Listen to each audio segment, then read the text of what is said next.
moved to current affairs. Hello, you are listening to Dystopian Fiction Has Been Moved to Current Affairs with your hosts, Marsha and Claire. This is episode 31, and we are covering V for Vendetta, 2006 movie, I Hmm. think. Who's the director, actually? I didn't. It's the Wachowski sisters, Wachowski as in sisters. The Matrix and so on. Yeah. Ah, perfect. There we go. Well, Claire, over to you. Would you like to do a synopsis? I will give it a go. Yes, I really love this film. I Mm. loved it when it came out, and yeah, big Well, it's big actually fan. it's like our logo, so it's It our is. it's our It whole is. branding, and we've not Yeah, covered that's it, which is true. quite Yeah, this bad, is what isn't I it? is what I think of when we're talking dystopia. So the setting of the film, which is based on an Alan Moore graphic novel of the same name. The setting of the film is London in a Britain that has been taken over by a fascist authoritarian party, a world in which we know that issues with the spread of a lethal virus that has ravaged America, where there is civil war.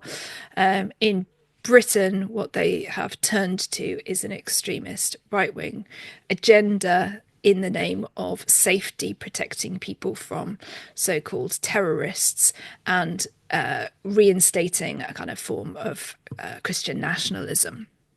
Within that, we have our two main characters, Evie Hammond, who is a young woman who is working at the British television network, the state-run TV channel, and a man who she meets on the street one night when she's being attacked by fingermen, a sort of what, not quite police, but yeah, people Kind of people who can, government bodies, maybe, yeah, that yeah, dodgy survey. blokes who can pick you up if you break curfew, and don't seem to Yeah. have very much regulation. Yes. But yes, and she is saved from them by V, a character who is very fast and good with knives, Mm, and speaks very eloquently, and wears a yeah. Guy Fawkes mask. Should be And V this is for this. vigilante. Indeed, yes. In fact, it could be V for any of the many, many Completely words that he uses in his V alliterative speech. yes. Um, but yeah, it's the story of how he starts by blowing up the Old Bailey, and the arc of a year towards the point where he plans to blow up the Houses of Parliament, a la Guy Fawkes, who of course failed to blow up the Houses of Parliament as part of the attack on the House of Lords, where they were protesting for religious freedom for Catholics, principally, I think. Religious persecution against religious persecution by the government. So, taking that idea and putting it into practice for a modern day. And we were saying it is like, it doesn't feel like it's nearly 20 years old. Actually, it's sort of fairly timeless, fairly modern in most of its kind of things, other than Stephen Fry being really, really young. Yeah, yeah, yeah. Yeah. That was such like a. I was speaking to Claire about it. I was like, oh, Stephen Fry jump scare when he like came out of the room or whatever. Yeah, did not expect him to be there. Completely forgot he was an actor. Yeah. I mean, a bit typecast, we could say, playing a gay TV presenter, you Yeah. know. I mean, you said you hadn't seen this film since you were a child. So, coming back to it now, what do you think? Well, yeah, I was saying it's definitely aged quite well for being a film that's almost 20 years old. I think it's a very good, yeah, like I remember watching it as a child, and I definitely think it was a very good, like, introductory. Maybe this is where all my dystopian fiction sort of interest started, who knows? But I definitely think it's a good introductory kind of like, you got the whole, like, Guy Fawkes kind of lore going in there, real Mm. historical content, the whole remember 5th of November. Yeah, the imagery's great. It's very good. I didn't realize he was actually wearing a Guy Fawkes mask. Like, Mm. I guess upon my Yeah, memory. I mean, I don't know which comes first, the the sort of familiar face of Guy Fawkes or its depiction in V for Vendetta. I mean, I assume that the mask that we know comes from the comic and the film. But yes, it's known as a Guy Fawkes mask, but whether people would have thought that before, I'm not sure. Yeah, no idea. But no, it interesting. Was, Write in, tell us. Yeah, exactly. Yeah, I enjoyed it. I gave it a good 4 out of 5 stars and a little personal sort of favorited heart moment. So, Nice. Yeah, I'll be coming back to it, I think. Yeah, I sat down and watched it with a friend, and she was like, "Oh, I'm actually really enjoying this." So I was like, "Yeah, oh, cool." So it's a good little entrance into your dystopia. Yeah, and in some ways, I think it's a bit more sophisticated, given that the premise is very similar to a lot of the depictions of kind of fascism, draws a lot on ideas that come from early 20th century fascism and the Nazis, but that we can also see resonating. 20 years ago, we weren't in quite such a rise of fascist populist parties as we're seeing right now. Yeah, it's on topic. Prefigured that a bit. Yeah. Natalie Portman is in it, and therefore I think that might have been one of the other reasons why I really liked it when I first saw it. Yeah. I think she is very beautiful. Timeless even if her accent is very strange in this film. Oh, is it? Is she American, actually, Natalie Portman? She's certainly not British. Okay, yeah. All right. You know what? I didn't even notice. Maybe I'm not. I don't know. Maybe British I'm being unfair then. She's Israeli American, apparently, according to Google. Israeli born American. I don't know. She has that sort of slight, almost like a flattening that makes it sound a little bit more Antipodean, like slightly Australian or something like that you sometimes hear when I think Americans are doing British accents. But nonetheless, I am not knocking her performance. She, I think, represents a nice arc in this, but we'll talk about sort of issues with this. I mean, talking about the sort of relevance of this sort of rise of increased, right-wing populism, but also fascism in the way in which some of that is going across Europe and the Western world and America. How convincing did you find the sort of depiction? Their descent into fascism. Yeah. 2015's descent into fascism. So the government organization's called Norsefire. Oh, and it's referenced in the book. It's referenced in the book. I don't know whether it comes up in the film or it's just one of those things that I knew. I don't know. Yeah. So yeah, I guess as you sort of explained, it kind of like originated. You got the sort of US Middle East nuclear war, and then there was this big virus, which we later discover was a government set up, which we'll like discuss in a little bit, and then I guess among the chaos, we have our High Chancellor, who is called Sutler. Adam Sutler. Adam Sutler comes in and he's like, right, vote for me, and they win by a landslide. I mean, we've not got to the full sort of like fascist regime yet in the real world in the UK. So, I couldn't tell you exactly based on personal experience whether this is like an accurate depiction of how it happens, but there's a lot of like, you could see there's a lot of like Hitler-esque imagery in the movie. Yeah. And he was like sort of having his like big shouty speeches. I was like, I've definitely seen this somewhere before. And even down to the kind of like the sort of aesthetic, the styling of it, the uniforms and the the kind of logo that they have is like a weird flag, double like cross. Playing on ideas, I guess, of the Cross of St. George, and which is obviously the flag of England, and let's not knock that, but personally I tend to feel more nervous than anything else when I see people putting up the flag of St. George. This is not great. Is it where those EDL members? Yeah, exactly. I suppose one of the things that's interesting about it, because as you say, this is we might sort of label our politicians here as fascists, but we're not within a fascist regime, and it's more the rise of fascist ideas becoming mainstream, I suppose, that we see. But we have got parallels, I suppose, in how you get to that point. I mean, I thought it was interesting that it's Adam Sutler is presented as, so V reveals in a sort of backstory that Sutler was a member of the Conservative Party, and he was sort of this patriotic Christian who became this kind of nationalist Christian extremist and formed his own party. And I just thought it's like the sort of movement that we're seeing at the moment between conservatism that, and reform, we might not have agreed with, towards reform, and then the crossover of people who support reform, and it's not all of them, I know, but people who support reform and people who support Tommy Robinson, and people who have got backgrounds in the BNP and the EDL and so on. So there is something there, I thought, about the story.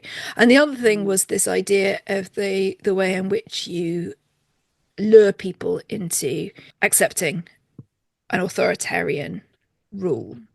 It's obviously some sort of dictatorship. There's a high chancellor, which is not a political position that we have, and I assume that there is no monarchy. It's not mentioned, except in the "God Save the Queen" poster.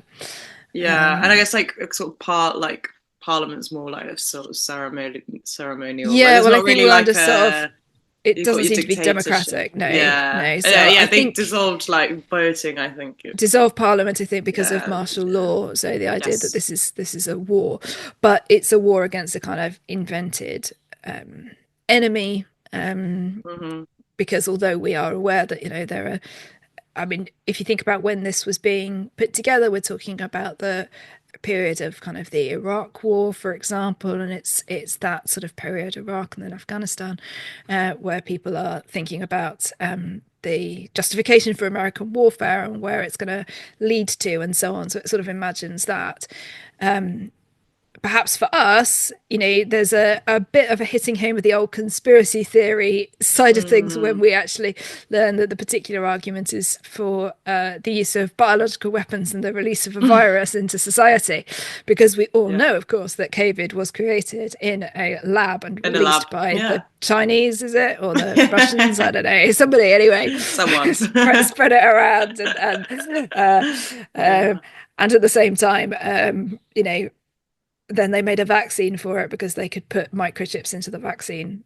Yeah, it's big pharmaceutical industry. Yeah, that's right. Profiteering campaign. Yeah. I suspect that the unfortunate correlation with the plot of this otherwise quite convincing film is an unfortunate link. But that's the sort of one of the ideas, is that you create a panic, and one of the things that becomes apparent is it is not Islamic extremists, terrorists who confessed and were executed, because the death penalty is full on back in Adam Sutler's England. It's like death by firing squad. Yeah, kind of, that's right. Yeah, with no trial. I think isn't Evey told she's been judged by tribunal in her absence or something? Yes, I think so. I mean, the idea of creating something to be scared of, and blaming it on an identifiable other is something we've obviously talked about a lot in the terms of the way that we see the treatment of immigrants, and shame on the Labour Party for spouting the same rhetoric, I guess. Rhetoric, exactly. Well, should we start talking about the specific? So again, I don't know if this is used within the film, but like the undesirables. It is. Undesirables is the term that's used. So it's sort of this like state-sponsored persecution of Muslims, LGBT people, immigrants, activists. I put terrorists in my group, but that's actually quite. Well, I think that's what they get called, terrorists. Lumping together, people who are undesirable, who basically political opponents, people who disagree. Yeah, I mean, again, isn't it? If we think about the targeting of migrant communities and of trans people, isn't that exactly the same thing? What's happening right now? And in the States, we're literally talking about the black bagging equivalent as well. People being snatched out of their homes and off the streets, being deported without trial and without recourse to any kind of return. So Yeah, it's starting to make me quite like. I know. This episode is quite going down a little bit of a dark path now. I'm just I mean, but starting isn't to. this what we Lots say? of You know, that parallels, yeah. like, yeah, when we look at dystopia, it's often imagining like a what if What if? that But right now it's a right now. what is, you know, it's Yeah, a what sort of is? Yeah. you know. Oh But I mean, dear. that's the point, isn't it? That's what makes like dystopian stuff good. You know, what if you allow this kind of rhetoric to take hold? What if people become afraid of the state? What if the protections, human rights protections, are removed? Which Yeah, again, you know, stripped. is something that a party like Reform, for example, and its desire to leave behind the European Court of Human Rights, which is something the Conservatives also talked about, although they appeared now to be dead. Goodbye. So, but you know, people say, "Oh, we'll replace it with an alternative Bill of Rights." But what if the Bill of Rights is, "Oh, you have to be, you know, white and straight and born in England and so on." Yeah. I don't. Do you find the thing about where it's England prevails, not like Britain? It's not also Britain. Yeah, Isn't that just? I don't know. It just refills says that kind of like something. I know. nationalism, like very, yeah. Yeah. I mean, I wonder what like within the world of V for Vendetta what's happened to like Scotland and Wales and that kind of. Yeah, it's not clear because the British television network, which I assume is to sort of make us think about the BBC, but everything else does seem to be quite England orientated. Is the BTN within V? Is it stationed in BT Tower, like the actual BT Tower in London? I think it's that not. It's in is it Jordan. not? Jordan Tower, I think it's called. So, I see.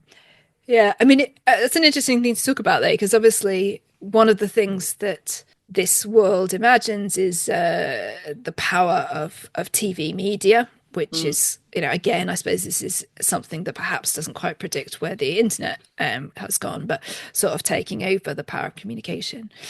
And people say a lot of things about the BBC. For example, my parents who always say, "Oh, it's a load of left-wing nonsense," and then people on like the left, me who say, "No, it's a load of right-wing nonsense." So we have to remember that's kind of them being centrist then at the end of the day. Exactly. Yeah, you know what? Yeah. Generally, we have to remember that we have mostly not as independent as we would like, but you know, officially independent broadcasting in this country, other you know, rather than the sort of state controlled media of other countries where they are allowed to kind of put forth this propaganda. But here there seems to be one TV station, and there are screens absolutely everywhere, very Big Brother. I mean, what do you think of the whole kind of idea of the BTN and the way that it was presented? Oh god, what's the quote where they're like, where they were saying, "Oh, it's our job to." Oh yeah, I've got that god, one here. It's something about the government has to make up. You the think lies people will buy this? Why not? This is the BTN. Our job is to report the news, not fabricate it. That's the government's job. Yeah. That was very good. I mean, there's loads of occasions within the movie where they're like saying, "Oh, you know, this isn't real," and like lots of like this. Yeah, we keep seeing little shots of like the general public, I guess, who are kind of like either, you know, watching in disbelief or in kind of like apprehension stuff. I don't know. I think it was very funny, especially the whole like Voice of London Prothero, character. Yeah, he was short-lived, and he had ties to the whole pharmaceutical business. He did indeed, yes, and a background of party loyalty, obviously. Again, you know, I think that in 2006 we were way before the period of GB News, for example, which is now, I suppose, like Good a Morning similar Britain thing in terms of a kind of, you know, politically driven, party orientated and non-regulated TV channel that's fabricating it rather than reporting, perhaps. Twisting, But then I think you also, I mean, we had the obviously kind of like the power of Murdoch in '06. So we're talking about that high point in terms of right-wing media, which is still true in America, even if there is a change in the way that legacy media works, but still true with TV, I guess, with Fox News and so on. And also it made me think of, I guess, the popularity of presenters like Piers Morgan and people like that. And then since then, obviously, we've moved towards the kind of the voice of podcasts, not our amazing podcasts, obviously, but Manosphere voices, DeAndre Tates and so on, who, again, you know, the sort of like the ranting on as their kind of way of presenting, which is true of Prothero as well. The only thing I guess I don't buy in a British context is the use of references to God. The Islamophobia I completely see, because I think that, again, that is on the rise among people who put it alongside, you know, immigrants taking over and this sort of thing. But I'm not sure. That felt like an American thing that wouldn't happen. Yeah, the whole something in unity, strength in unity, unity is strength, or something like. Oh yeah, strength through unity through faith. Yeah, that was like, I think, like, my experience growing up around like the Church of England, like kind of brand of Christianity is very much kind of. Yeah, I don't think it's very British to like push that whole kind of like religion thing in your face, you know, because it's up to you, you know. Yeah, you know that there's a sort of Protestantism in the Church of England that goes hand in hand with kind of old school Tories, you know, that I think is definitely a thing. And then there's, you know, obviously the fact that it's the state church, and therefore it's where the big functions happen and so on. So there's that interlinking. But people in politics generally get into trouble when they talk about like bring religion, God, exactly, even though, you know, some of them do, but not usually in this kind of way. And you don't hear it very often as well. So no, what did you think of the whole like section with the priest? I guess. I mean, I'm not even quite sure how the whole priest bit fit into the virus plot conspiracy that was going on. So my understanding is that one of the things that, and we'll talk about this some more, that V is setting out to do is to take revenge on all the people who had power at Larkhill. Yes, and we learn that this Anglican priest had been paid very well to act as it were, the kind of ethical voice within the clinic, which he obviously wasn't. You know, he's in the party's pockets and so on. But we also learn that now he is a bishop, and that he has a particular taste in young girls. Young girls, underage prostitutes, raping girls, basically. Which, you know, again, he is particularly kind of easy to see murdered, as it were. Quite happy to take that. But of course, you know, there is something else here. We are in the era of the Church of England needing to take a very good look at its own history. The Archbishop of Canterbury is, Justin Welby is not the Archbishop of Canterbury anymore, because he stepped down over his handling of sexual abuse within the church. And this is basically what happened to the Roman Catholic Church when it had to start looking at itself sort of 20 odd years ago. So I don't think it's remotely surprising that they envisaged that the Anglican Church was going to have to do the same thing. But of course, it does make for perhaps one of the most. It's not comic because it's horrible, but also just sort of like really visually vivid scenes of Evey dressed up as like a little girl, and the bishop in his dog collar and purple shirt, and playing around with the idea of confession. It was horrible. I guess also just like his reaction, you know, in the scene where Evie's saying like, you're about to get murdered, like someone's coming here to kill you.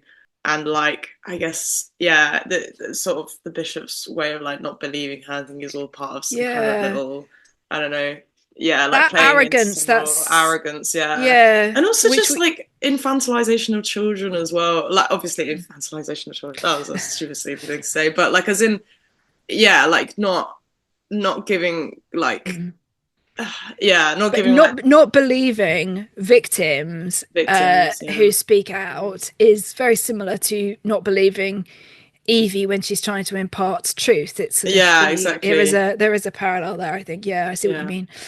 I mean, I guess that the whole way in which Evey sort of tries to tell him, even though he is clearly, not Yeah. worthy of her Not care, worth, yeah, does literally. bring out kind of the goodness in her and the way in which she still tries to uphold Her sort like of some ideas moral around morals. background, Yeah. yeah.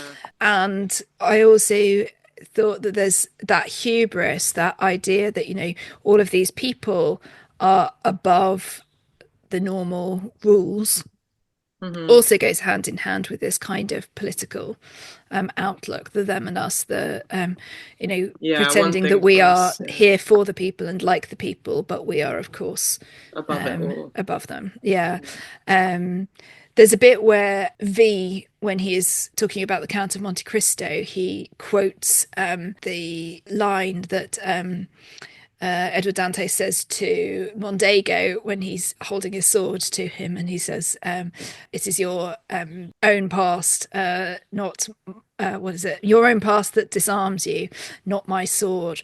And that feeling that their past won't catch up with them, and then the way in which like V makes it relevant to their present, that you can't brush these things out of the carpet by saying, "Oh, it was a difficult time," in the way that they do when they're talking about Larkhill. Yeah. Yeah, big cover up. Okay, so we've got media kind of spouting obviously propaganda, and as you said, the kind of way in which the people start to question that is very much over the arc of the film. Not necessarily because they didn't think that it was false before, but because they were too scared to say anything about it. And I think that's one of the things that we know, that like they're Yeah. going around picking up conversation on surveillance vans and things like that. So I definitely think with the whole sort of St. Mary's virus and stuff, like V acts as like a whistleblower in that situation. yeah. That is what, yeah, and that is what kind of prompts people into being like, okay, we know the government's corrupt, but okay, there's actually someone directly being like, yeah, let's do something about it. Which, yeah, is probably what ignites a lot of that. And I think the way that I guess, descent into, I'm not like putting quotation marks, chaos. I mean, it is kind of chaos, I guess, like the revolution or whatever. The descent into the revolution is really well depicted. My one question actually is how, we've got V as this vigilante kind of almost Batman character, because he needs, where is he getting all the explosives from, all of the masks, like what's the financial background, like who's supporting this? That's my question. Yeah, the famous issue. Plot holes. Yeah. I mean, I assume that given when he is asked about where he gets things, he variously steals them. So yeah, everything from liberating what's the name of the materials and art and stuff taken from the Ministry of Objectionable Materials. So kind of like that side of his stealing, but he also takes butter, doesn't he? Gets butter, real butter from the stuff that's going to Sutler. Exactly. The other thing, I suppose, is that this is at least a decade's worth of planning his he says revenge. over 10 years digging out tunnels that he's going to send the explosive to Parliament from. So there's partly that, isn't there? That there's just time to sort of accumulate all of these things. Although I did wonder, when Evey is in captivity, something we must talk about some more, but there are a lot of people involved, it seems, in maintaining the illusion that she is in the hands of Creedy, not in V's convenient basement dungeon. Yeah. She finds out, obviously, the guard is just a mannequin. And there are some people where we get the impression that it's Creedy because of the shape of the silhouette or whatever. But there's other people, like the people cutting her hair, for example, Yeah, people cutting her And hair, people torturing her. yeah, Like this is a whole segment. Like that's a multi-man operation. That's not a you would sort of think one so, wouldn't guy. you? Like Yeah. as if he's like really good at the art of disguise. I don't know. I'm not Well, I convinced. wondered whether that could be the case, but because we know he does wear like masks and stuff other than his V mask, when he appears disguised as Rookwood Mm, towards the the middle to the inspectors, end, I yeah, guess. yeah, But I think as the hairdresser, I don't think that he's not wearing gloves. I don't think we know yeah. that he is distinctive the moment that his gloves are removed. So yeah, not sure. I think you have a fair point, but maybe he does, employ people. Not sure. There, in other ways, he seems to be very Crazy. much a single kind of Yeah, kind of acting one man alone. band. Yeah, one man Yeah, band. it's probably not the right Maybe he's just word. really good, with his like prosthetics and stuff, and his sort of Yeah, like, his makeup. He's just it's managed to cover possible. It everything is up. Who knows? possible. Who Yeah. knows? Um, Anything's possible. I was thinking about what you were saying about that idea of like kind of telling the truth. Of course, one of the problems is that like when people reveal truths and use facts, we know Mm. largely because I think you and I are generally the ones who are trying to do that sort of thing. You'll say asylum seekers, claiming benefits and so on. Like, no, they're not claiming benefits because you can't claim benefits if you're an asylum Yeah, seeker. literally. It's mainly sort Taking of jobs, people. can't take a Yeah, job. exactly. If Taking you're our jobs and asylum- claiming our benefits all at once. Yeah, Yeah, exactly. The issue is always that people in general who hold very fervent, passionate, but ill-informed beliefs are not won over by being presented with facts that don't agree with those things. And what's interesting about V is that, yeah, okay, he does present some facts, as it were, but he actually mostly tells people that they need to look at themselves and ask kind of what have we done and how have we got yeah. here, How have we played rather a than sort of part? saying, Yeah, your yeah. government So, actually did this. yeah, Here you are, here's some proof. He's saying, look in the mirror. I know why you did this. I know you were afraid. yeah. But Like, and you enjoy living in your comforts. That's like, exactly, yeah. yeah, It reminded me a bit of the amazing speech by the grandmother in Years and Years, where she's like, whose fault is it? It's our fault, and we did this essentially. And V kind of asks people to look at the situation and the acknowledge that situation. that people did this, the people did this, and therefore the people can change it. Yeah, Which I think is really powerful yeah, in a way the kind of like the symbol. And almost saying like don't turn to people like Sutler, don't think that somebody can save you with their yeah. Just passing it on yeah, to someone exactly, else. Yeah, because those people who say that they can do that have not actually got your best interests at heart. Note yeah, followers of Donald Trump and Nigel yeah. Farage. Exactly. So okay, so shall we talk about V for a bit? What do you think about, apart from his access to money and his speediness with swords? What Yeah. what do you think about the character and like how positive he is or not? So he's clearly he's depicted as this very eloquent, sort of Mm-hmm. well-spoken man. And we don't really know very much about his past, except from he was at the detention camp, and was part of the experiments that went on around the viruses and stuff. But we see his home is full of books, which I think is kind of, I mean, it's indicative. I think, with a lot of these like fascist regimes, they kind of clamp down on art and other Mm, religion and kind of like censorship and sort of cultural cleansing. yeah. Actually, thinking about that again, I mean, I know it's happening more and more in this country as well in terms Yeah, of restrictions on books in schools and things like that. But America, of course, much more famous for its book bans. But also, you notice the way that Trump is cracking down on comedians who satirical and say things that he doesn't like. He Yeah, just went yeah. off on an anti-Bruce Springsteen rant because Really? Springsteen is Obviously kind of a, famous for his political yeah, stances and so on, and political is using his tour to music. speak against Trump. Um, and yeah, it's the same thing. So we learned there's a banned list of music because Yeah. the It's, 1812 yeah, the same overture with gets put on it. yeah, the same with like and just also in the UK with like kneecap and stuff, they're kind of Mm, getting clamped down on, and also, they had that sort of the Irish language sort of rap band mm, who keep getting cracked down on by the UK government. I think they had like funding withdrawn from them, which they won a case against as like mm, discrimination. And I think there was recently an attempt to sort of twist their words into saying that they were trying to support terrorists or something, but mm. they're very pro-Palestine, so Yeah, just as exactly. usual, So the glazing down of voices that speak yeah, against the government. And as you say, things like funding, of course, are a way that this can be really controlled. So I know in the States, for example, the funding that went towards a certain kind of like groups supporting writers and artists and things like that, if those writers and artists support queer writers, for example, yeah, then the funding is being withdrawn and so on. So yeah, exactly. so the very fact that V collects these things Collects these in the same things, way that yeah. Gordon is discovered too as well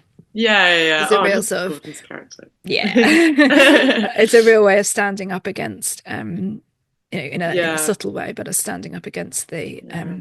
the government. I recently um, found out there was I can't remember the name of these statues off the top of my head, but there were like a number of like Buddha statues that were found in Afghanistan that mhm, they were like, I don't know, 1500 years mhm, old, like these really, really old statues, which the Taliban, despite sort of efforts from like UNESCO and mhm, stuff, and like even other sort of Buddhist countries like Thailand, Sri Lanka, like offered to buy these statues off them. mhm. They like got destroyed.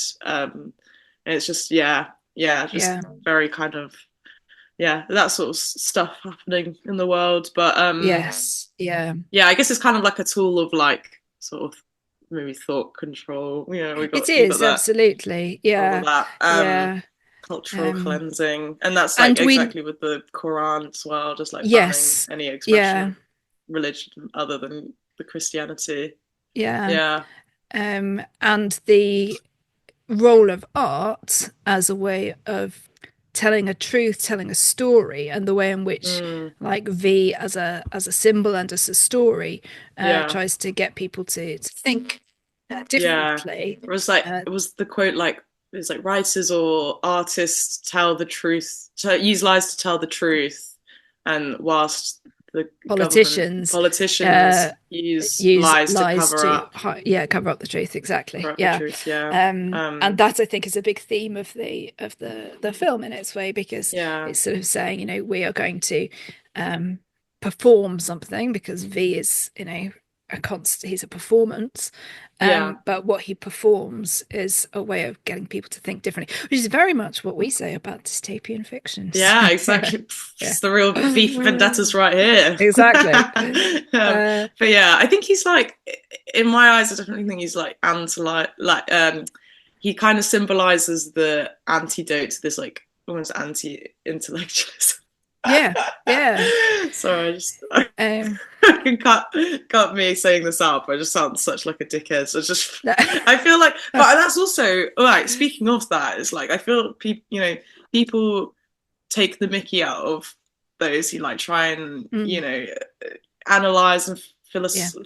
philosophize, and Mm, part of that's also like saying that movement towards saying these things like Mickey Mouse degrees, where you're like trying mm. to churn over ideas and like thinking and stuff, and that's all You're just right. part of control, like that whole the whole Mickey Mouse degree thing. And I Yeah. was speaking to So people. Yeah, go on. Sorry. I was just going to say the idea of kind of saying, it goes back to the Michael Gove, we don't need experts anymore, getting people to discredit the idea of the value of education Yeah. obviously creates a more submissive society. So it allows, as you say, greater control. Greater Um, control. So he's kind of I say the opposite of that. He's very well Mm. educated. He's got his own little art gallery, stacked up, Mm. books to the ceiling kind of Mm. thing. So, and yeah, I mean, obviously, it like makes. I think the people that usually kind of cause these great movements are those who strive to educate themselves. So Mm. keep reading, keep watching, keep That's listening right. to our podcast. And even down to and even down to stuff like music, I think that they're so shocked when they hear music being played on the streets when the 1812 overture is blasted over the system. Great hacking as well. He's also very good at that. Yeah. Bloody hell. Seems like superhuman. He's got lots of time to learn in that 10 years, you see. So true, so true. But the idea, music's playing and people kind of like responding to that. And again, convincing people that, certain types of music are either elitist and therefore shouldn't be listened to, or are, morally corrupt and therefore shouldn't be listened to. I thought it was interesting that of the things that he plays on his jukebox, we get jazz. It's Crimea River, isn't it? That yes, I think gets played. I think there's also a bit of tall and tan and young and lovely. But the girl from so Ipanema. Jazz, which is the stuff that tends to be considered, traditionally considered, to be music of that comes out of protest and comes out of black culture. Yeah, exactly, and therefore, it doesn't align with this white world that Sutler's government is creating. And then also when they dance, it's to a track by Anthony and the Johnsons. Are you an Anthony and the Johnsons fan? Are you familiar with them? Oh, okay, right. So you should definitely look up Anthony and the Johnsons. Again, I think I'm being unfair because I think they're now called Anoni and the Johnsons, because I think that's about a name change, because I think that their songwriter now uses she, her pronouns. Okay. So again, like a band that was kind of conspicuously exploring queer ideas and queer presentation and things like that. So I think it's interesting things, but with a trans lead, I don't want to go into things that I don't know much about, but I do remember when I first got into them as Anthony and the Johnsons, this was it's a very unique voice, a voice that kind of like transcends perhaps gender norms in terms of music and things. So I thought that was a really interesting choice there as well. So yeah, so like music plays a part in this, as well as as you say, the speaking, the use of books, and then the more stuff kind of in your face, like the God Save the Queen with Sutler's face on it as a sort of obviously resonates with obviously it was like a piece of modern art, the way that it's presented, something you'd find in the Tate Modern maybe. Yeah, exactly, but also has strong punk resonances and that sort of thing.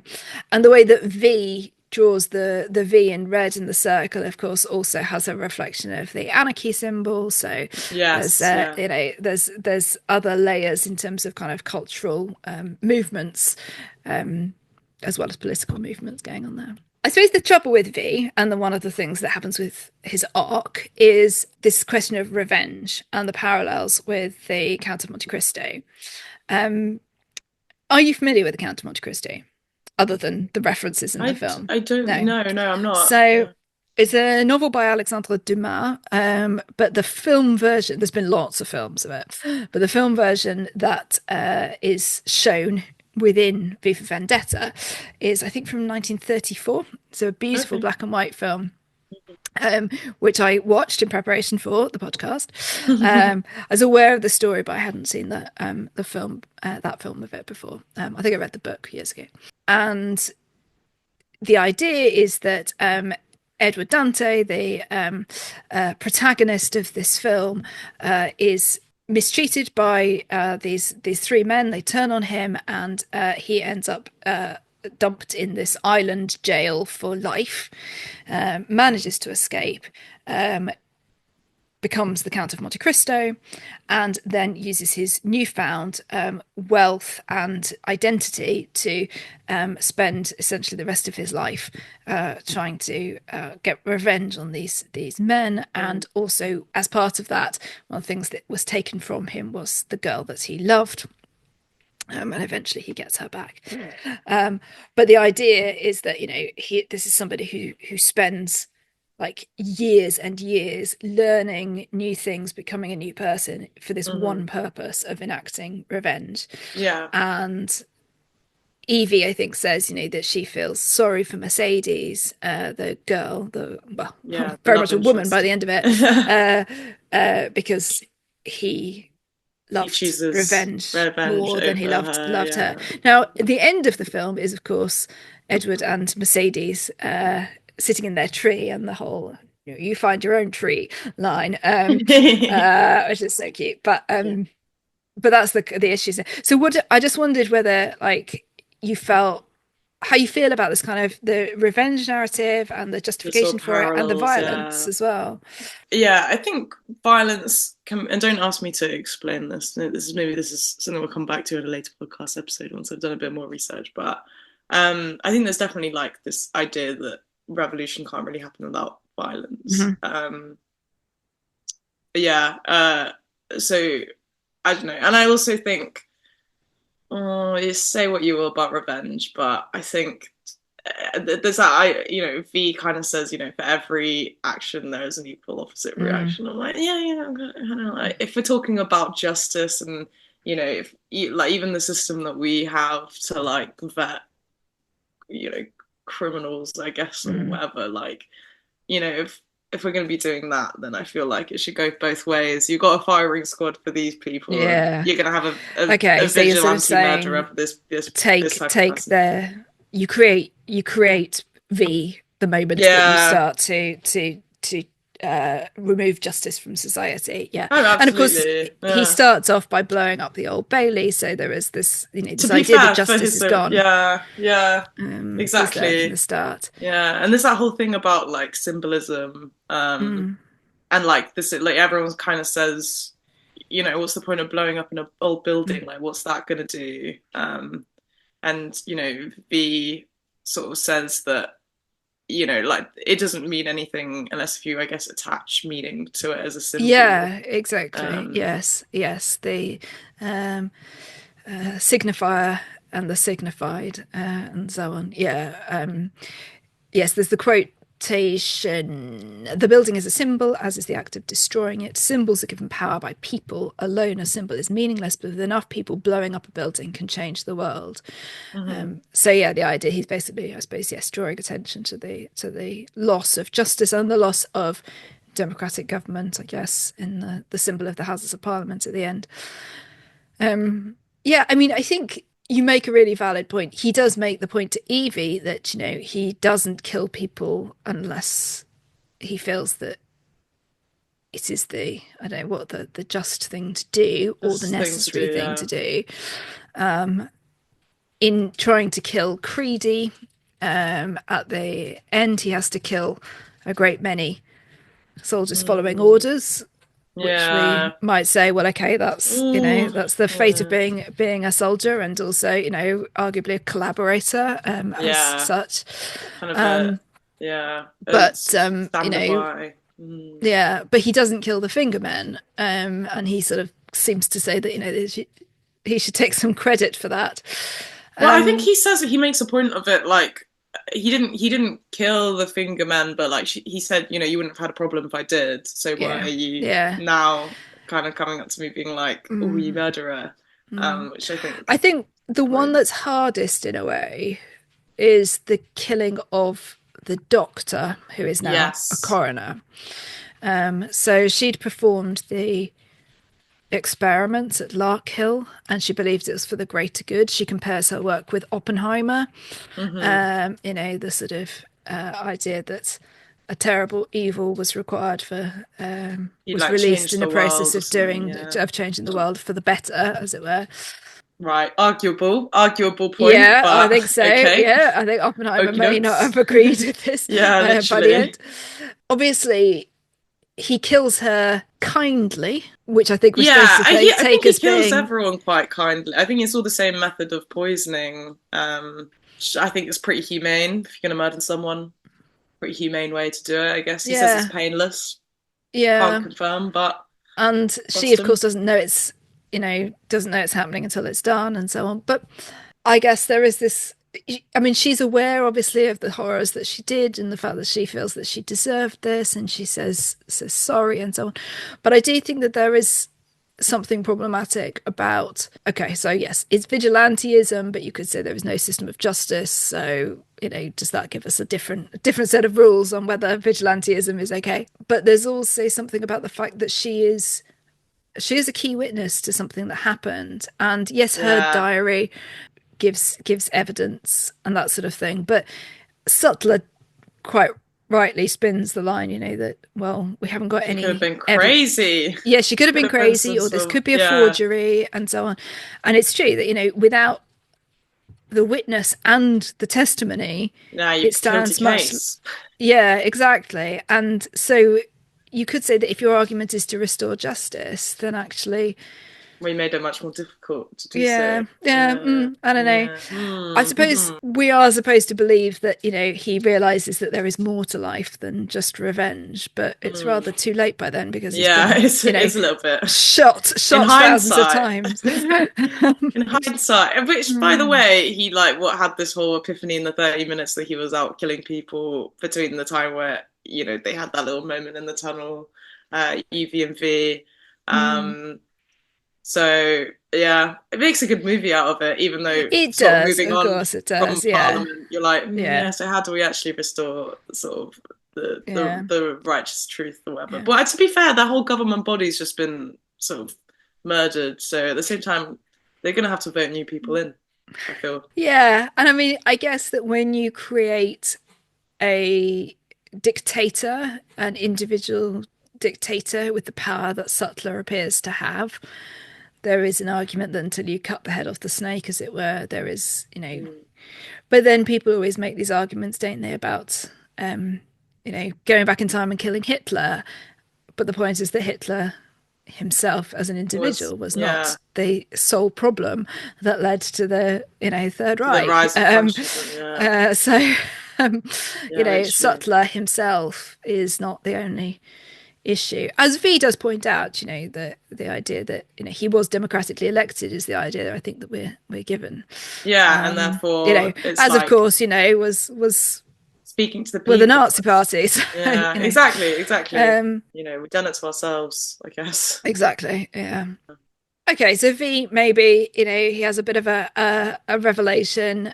He falls in love. He doesn't think that he could fall in love, and he gives Evie the choice of whether to blow up the Houses of Parliament or not with his explosive laden train.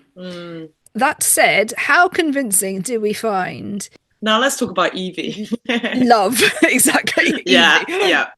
So there's a bit of a whole Stockholm syndrome thing going on here. I don't know how to feel about it. Are you saying that you don't lock the people you love up in dark Ooh, dungeons and make them believe ooh. that they're going to die?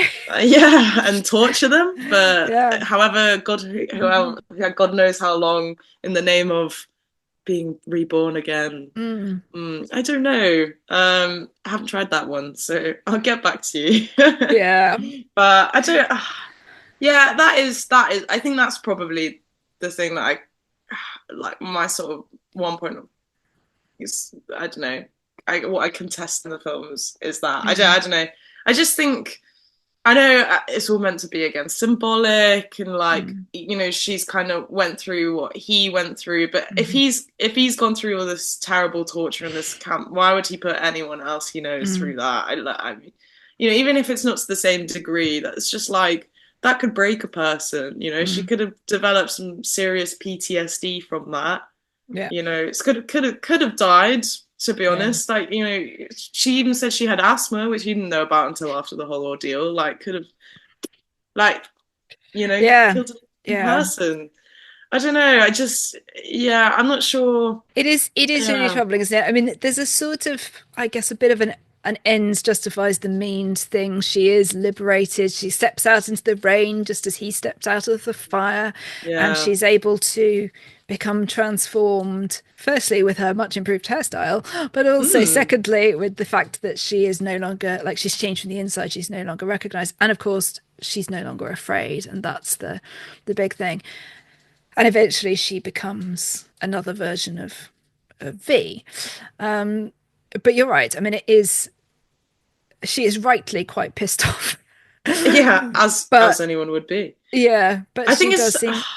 it would be for me like coming out of that realizing it was all fake. Mm, Like it's not even all of the stuff that I went through didn't even matter in the end. mm, Like, that whole like what she'd been put through.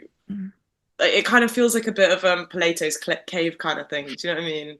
Like she's come out of it and was like, Yeah, oh, it's all I actually just suppose not real. that. Yeah, I suppose that he manages to convince her that it is only through confronting your own death and accepting it as less important than The your belief cause, in yeah, something bigger, your cause, exactly, yeah. that you actually can can defeat the people who hold you down.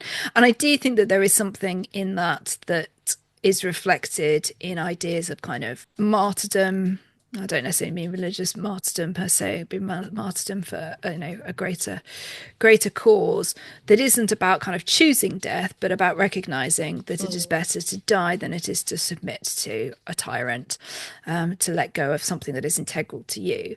But it is unfortunate, as you say, that it is fake rather than, well, fake to Act some degree anyway. The cause is obviously real, real and her fear is real, but the stakes that were presented to her are not in and fact not real. real. So, although I suppose they could have been, but yeah, I They am. could have been, but like, so I was thinking maybe it was some sort of test to see if he could trust. Like, I'm Mm, sure that was part of the whole thing. I mm, was like, oh, could he trust her? But if you could have just accomplished your whole plot without doing any of that, like, would it have mm, made any difference? No. yeah. Like, it just wouldn't have. Mm.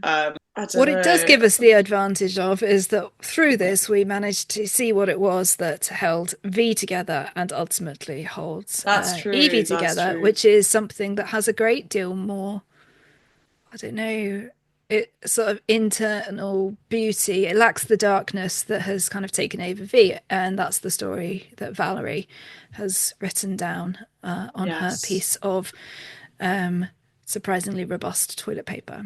Yeah. Um, For like, I think that part of the movie, for it being from 2006, was so it felt quite modern to me. mm, Like it was just very well depicted. Like there yeah. didn't seem to be any kind of like, so like the story behind Valerie is that she was this like queer woman who grew up in England, and then when the fascist regime descended, her and her partner basically got taken away and Mm. experimented on, and she wrote down her life story on a bit of toilet paper in her cell and then passed away, obviously. So yeah, I think that was really well done. It didn't feel too like gimmicky or whatever, Mm. and being like, "Ooh, gay people," but it was just like it No, was I just think that's very very true, actually. like it felt like a very kind of respectful little sort of side story. But I also think it's like I don't know, maybe to pick some sort of importance about like remembering people and remembering these kind of like awful Mm. stance, It, and like the way that V honors her as like mm, not someone that he knew, and the same way that she kind of honors the reader of her yeah. story. And she says at the end, I don't know you, I may never meet you, cry or kiss you or whatever, but I love you. And I think yeah, him then also honoring her within her home, within his home, um and also carries on, I guess, her sort of, he almost carries on her legacy with the roses, these like rare roses that Yeah, yeah. she And has. there is this argument, of course, isn't there, that he's taking revenge on her behalf, not on his own, which again, whatever we may sort of think about what he ultimately does, it's not just personal to him. It is a vengeance in memory of somebody else. Yeah. I guess also just on behalf of all victims of Lark Hill exactly. detention camp. Yeah. You know, whether it was for him or for her, or I don't know, for everyone. I don't know. I personally believe he was justified, served justice, and, you know, I think it was definitely all. there's a very strong argument for that within the world in which he exists. And there is the when the framework has been changed, and there is no recourse to justice of any other sort, when people believe, when they live by the sword, they die by the sword, and so on. So I think there is something there. Again, I mean, talking about the sort of way in which we talk about stories having power, and the way in which people will show this hatred for a group of people who they other, but when they get to know the story of an individual, they will feel empathy. And that, I think, is what happens with Valerie's story, both for us as the viewer, but also obviously within the idea of the all of these people who were taken away, all of these terrible things that have been done that everyone kind of knows are happening, and then you take just one person's story and understand them and what they've been through, and it allows empathy in a way that talking about something that's done to a collective Yeah.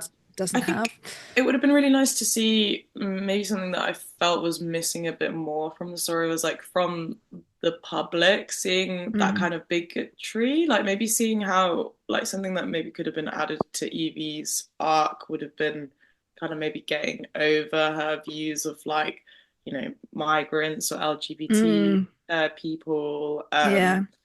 I You know, guess we and see it a bit with Gordon, don't we, where she realizes that this person for whom she cares was not what he seemed, and yet she loves him, and this friend is gay, and that's kind of okay. And I guess there is a great deal of pathos created for Gordon, both because he says that you wear a mask for so long, you start to forget who you were underneath, which I think is another message about this idea of kind of like implicit collaboration. By hiding who you are, you kind of say, I'm going along with this as being okay. Which is why, coming out is important for so many reasons, not just oneself. But then I think there's also this idea with him that, of course, he is very naive, and he doesn't realize the harm or the risk he is putting himself at by playing the rewritten, non-censor approved script, which is this what seems to be a fairly kind of harmless skit becomes something that actually yes. yeah, in the perfect parallel with the loss of Evie's mother. Oh, that was actually quite horrifying. Yeah. I was like, oh. Yeah. Okay, so we've covered the problems. We've covered the world in which we are living.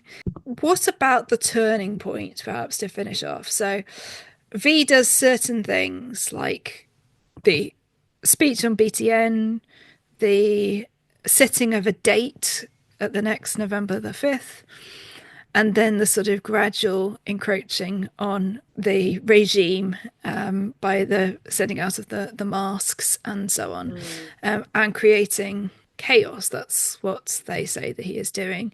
And they, in return, up the rhetoric of fear so that they think that they can hang on to people. How convinced are you that of the sort of the process, I guess, that gets those people to standing outside the Houses of Parliament at the end of the film?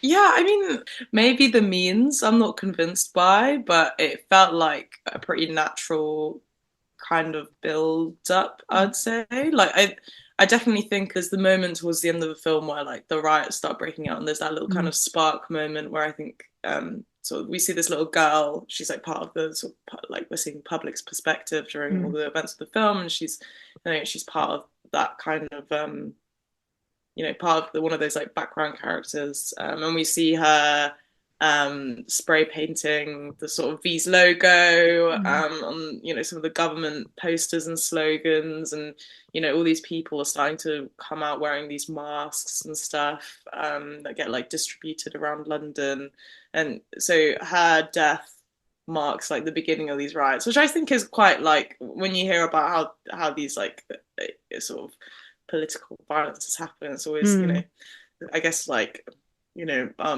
maybe most recent memory like George Floyd, that he was like kind of the spark for a lot of like the Black Lives Matter movement, and you know, I think that's also recreated within V for Vendetta, which I thought, yeah, it like well, like seeing, yeah, that was a good kind of build up. I was like, yeah, that makes sense. That makes sense. Yeah. And I think that's a very apt parallel because she's shot by one of the finger men, isn't she? And sort of the idea about kind of confronting the institutions that are supposed to keep people safe. Of course, we've seen it, you know, to give an unfortunate sort of parallel with the impact of the Southport killings and the way in which that was then turned into something it wasn't. So it did make me think, you know, some of this stuff can go one way or the other, but it does anger people, and then you've got to have, I suppose, put in place all of those things that direct their anger in the right place. One of the parallels we've not talked about so much, that we mentioned it earlier on very briefly, is protest. And of course, you know, we are living in a country that has cracked down massively on the rights of protesters. And I think it's Finch, the detective, who says, you know, when he's asked, what do you think will happen? You know, what usually happens when people without guns stand up to people with guns? And that idea of kind of the threat of violence against protesters, I think, is something that increasingly people are scared of, whether it's violence just in the sense of arrest, or whether it's violence in the sense of actually clashing with police. So one of the things that's very beautiful, I guess, is the way in which it's just this completely silent, peaceful protest of people turning up and just standing there. Watching. And yet, of course, if V had not killed Sutler and Creedy, could have been more of a massacre. I think that, you know, those soldiers were waiting for the order to be given, and it's only because it's not that they put their guns down. So, I mean, it would have been, I suppose, another very political movement against the government. I wonder whether V was happy for them all to be shot. Ultimately. I mean, there's and then there's that whole moment where he's kind of like, oh, you know, it's up to the people. Right at the end of the film, where he's with B and Evey, and he's like, you know, it's up to the people to decide, you know, if this is what you want. And she gets to choose whether she pulls the leather or not. What did you think of that? Like, was that? I mean, I think that there's definitely something always about the idea that somebody who's not going to be around to see the impact making decisions for those who are, most obviously, I don't know, old people voting for things like Brexit and against, you know, climate initiatives and stuff, and leaving your generation to pick up the pieces and so on, even my generation to pick up the pieces. So there is always something, I think, about recognizing the importance of the people who are actually going to live through the outcome, and V knows that he is not going to.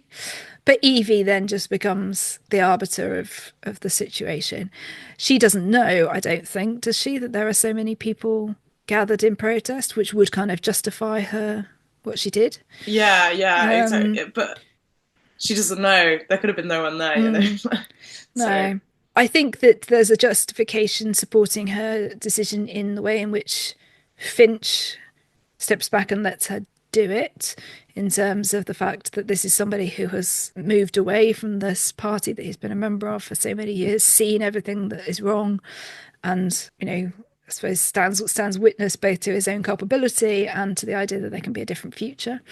So that sort of justifies it. In one way, blowing up something like the Houses of Parliament removes a symbol of history, including democracy as it has developed and so on in this country.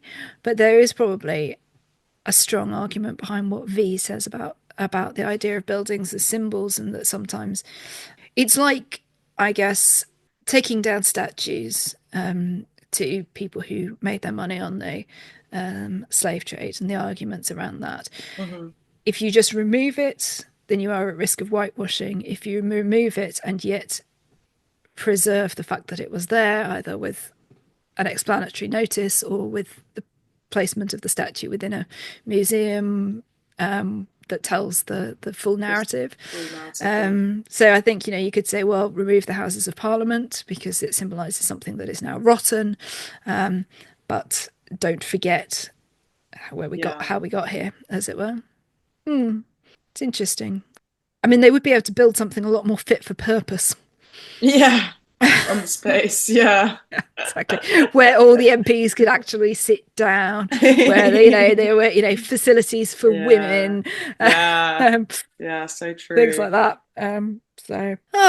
Anything else that we have not talked about? I was going to ask you about there's like a bit of like a overarching theme about coincidences, and I was going to ask you what you thought about that and what there's like different, V thought Evey and him meeting, it wasn't just that he doesn't believe in coincidences, and with Stephen Fry's character making the same like eggs and stuff like that. Well, I don't know. What do you think maybe the messaging of that was in the movie? It's quite a hard question. It is. No, it's a good abstract one though. I mean, we hear this a lot, don't we? It's what they say in every police drama. I don't believe in coincidence that it turns out that these completely different murders are actually, linked or whatever.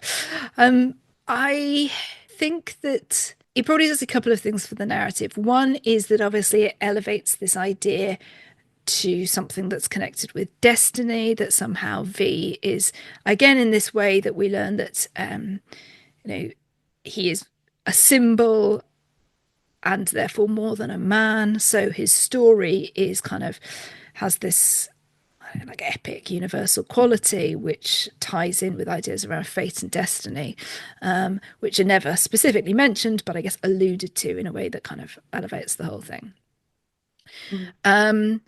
There's another part of it, which is that I think it could mean to us that you, as it were, make your own destiny. So he says he doesn't believe in coincidence, but when we reach the end of the film, we kind of know that he has masterminded everything every step of the way. So there is no coincidence because V was exactly where he needed to be at exactly the right time.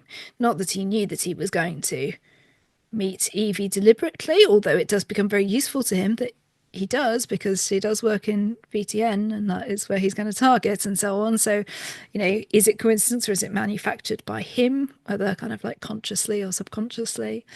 Doesn't explain the eggs, but I guess that the eggs are one of those situations where coincidences do happen, but because the human mind looks for patterns, we suddenly get the whole kind of, she almost sees that pattern more consciously because V means something to her and Gordon means something to her, and they're both kind of taking similar roles, as it were. And it leaves us to the very momentary thought that Gordon might in fact be V. We're like, what? When he came out of the basement, I was like, wait a second, there's no way.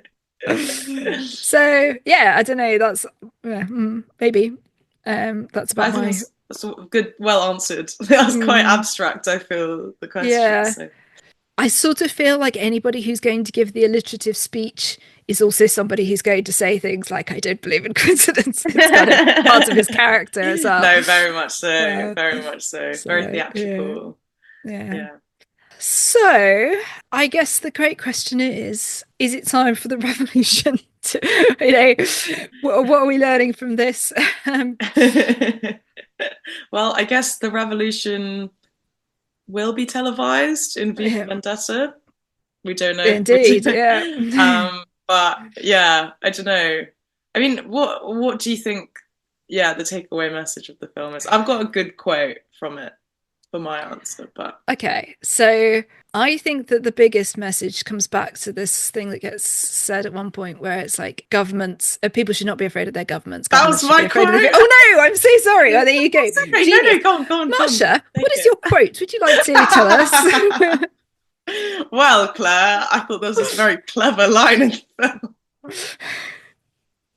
It's a very clever line in the film that says that people should not be afraid of their governments, but the governments should be afraid of their people. Oh, that's a message. very, very thoughtful choice that you made there. Thank you. Yeah, but I do think that that's this idea, I guess, of the like helplessness that people feel, is to remember that we empower government, not the other way around. And it often feels like we can't make change, but actually there are so many ways in which we can. And protest is one way, but actually telling truths, spreading stories that tell truth, creating role models that stand up and basically making art and writing and making art and writing, literature, and podcasts also good for this. Not the Andrew Tate kind of podcast. The sort that V would have made, which I think that that actually that there is always an alternative to injustice, and that we can make and give meaning to new symbols. So very well put. Yeah, there we go. Cool. Okay, well, I like that. That was good. We are going to be back in some weeks into the future. Our schedule is a little bit up in the air with end of term semester academic year and things coming up in the next few weeks, but then we will be back more regularly into your ears with Minority Report, another one that has science fiction and yet also horrible modern life resonances, so another classic from the archive there. In the meantime, do subscribe to our Substack, which is equally terribly unregular, but does come out sometimes and therefore is a nice thing to read. Yes. You can find that at Dystopian Fiction Has Been Moved to Current Affairs. You can also find us on Instagram, on Blue Sky, and you can visit our website, which is www.dystopianfictionhasbeenmovedtocurrentaffairs.com. So, anything else, Marsha? Have I forgotten anything? I think that's about it. Brilliant. Well, thank you very much. Thank you, lovely listeners. Do send us in your thoughts and insights. And your suggestions. Suggestions, indeed. Yes, we very much appreciate those for the rest of our year's episodes. Thank you. Thank you very much. And goodbye, everyone. Goodbye.